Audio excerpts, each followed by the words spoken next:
Hey there booktubers, I'm back with another video and I have a review for you guys. Today I'm going to be reviewing the book called Gottika by Helaine Becker.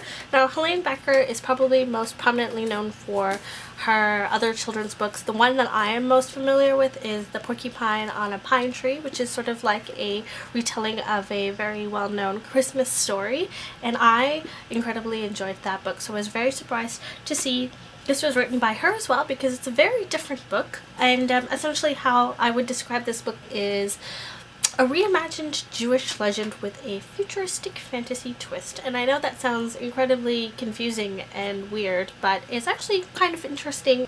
The basic premise of this book is essentially it's about a character named Danny, who is a 15-year-old boy who lives in a city called Gottika.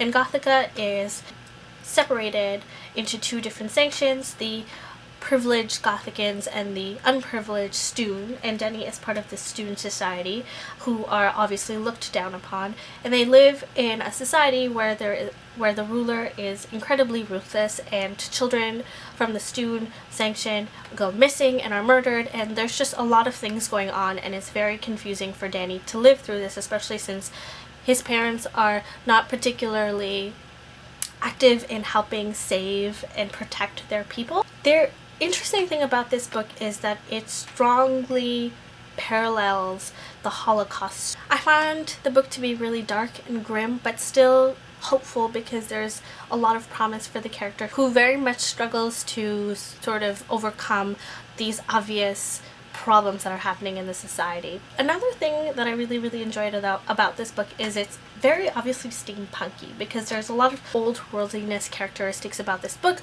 but then there's also these, incredibly fantastical and sci-fi elements to it, which makes it so obviously steampunk, which is really great because steampunk is an interesting genre.